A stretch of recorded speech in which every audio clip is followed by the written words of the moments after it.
the restaurant show. If you are a pie man or woman, as I am a pie man anyway, you'll want to stay tuned for this segment because we are joined by Jennifer Manns of Humble and Hannah Wente of Reap Food Group. Welcome to the restaurant show. Good to have you guys here. Thank you. Thank you. So I want to start with you, Jennifer, because you brought the goods. You're going to make some pie for us. So I think you're starting out with the crust today. Am I right? I am. Yeah, let's get started there. And while you're starting, tell us what makes a really great pie crust.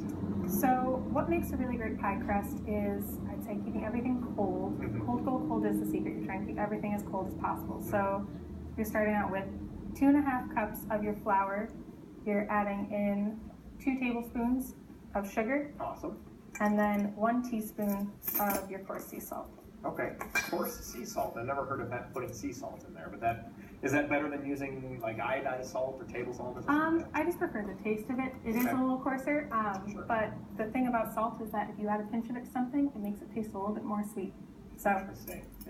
Salt is meant to bring out the flavor of things. Yes. So if it's already sweet, then that's probably Yes. what it does. So it looks like we've got a lot of butter here. we have 2 sticks of butter. Okay. You can either use them straight out of the fridge, or you can keep them in the freezer and put them in there for about a half hour until you go ahead and start using them. Yeah. You're taking a pastry blender at home, or you can do a fork. It's much more adventurous. Oh yeah, I suppose. And you're cutting them up into little pea-sized bits. And I've got a KitchenAid mixer at home, so I kind of set it and forget it. Go do something else for a while. So yeah, Definitely something you can do as well. So are there any secret techniques or anything? Can you give us an insight of it? You said keep it cold. Is there anything else, or is it just kind of good old-fashioned elbow grease that you're using right now? This cold butter, a lot of elbow grease. I have one very strong arm. And I'd say there's a lot of debate that goes back and forth on the vodka or no vodka crust. The vodka evaporates out and it makes a really nice flaky crust. Obviously, we are a vodka family here at Humble. Okay. But there's a lot of debate back and forth on that. And then the shortening versus butter debate. We're an all butter crust, but some people do prefer lard or shortening in the crust. Okay, all right. So now, as you continue to work there, I'm going to ask, you started out as a baker at Humble and recently took over as owner. Congratulations, by the way. How does it feel to run your own pie shop now? It feels kind of like everything sort of came full circle. I'd say it's my 8-year plan that turned into my 8-month plan. Okay. So I went to UW for English and Communications initially, and baking was something I'd done ever since I was little. I sort of was given free reign of the kitchen. No one else was in there. So I was one of Humble's first 3 employees, and then when they decided they were selling the shop, I'd been spending too much time there already. I figured to make it official. So I purchased the shop, and it feels very natural.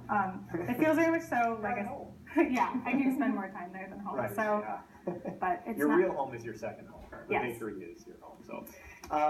So you're going to make some crust for us, and then we're going to find out how to make some of these delicious pies. But Hannah, I want to turn to you for a second. Let's talk a little bit about Reap Food Group. What is Reap Food Group's mission?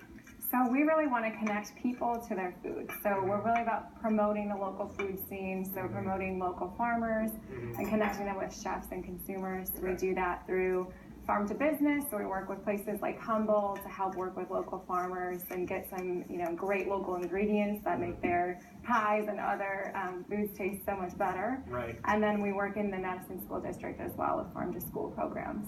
That's so cool. So that the local foods are available, for the students in the Madison School District. That's right. Yeah. So we're in every school. We do a local snack and we do garden bars.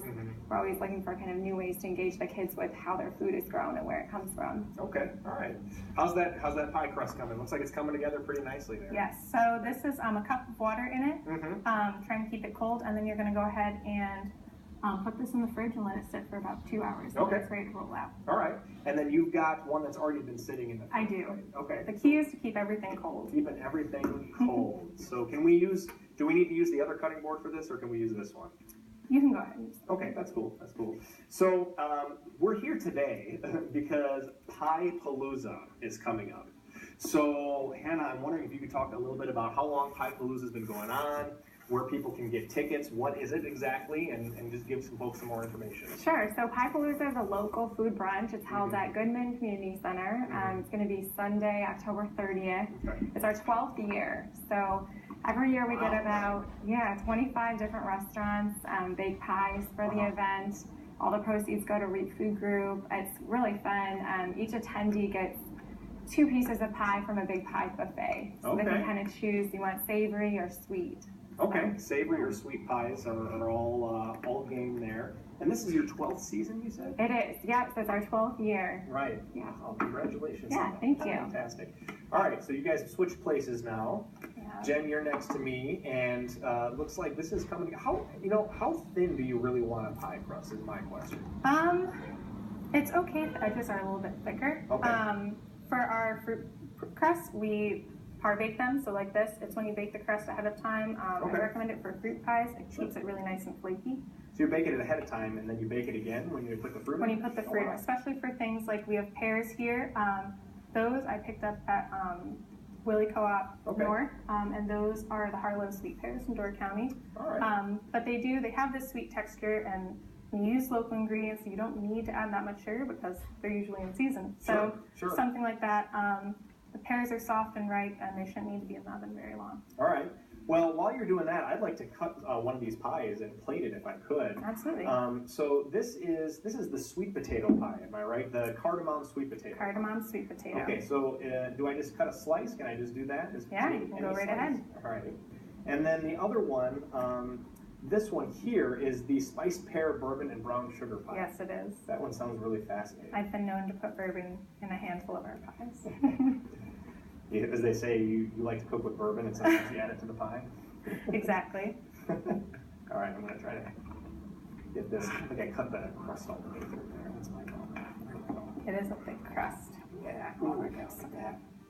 Look at that. Beautiful. Beautiful, beautiful, beautiful. Can you get that okay? Can you see that? All right, well, this has been REAP Food Group and Humble. Thank you so much for joining us today.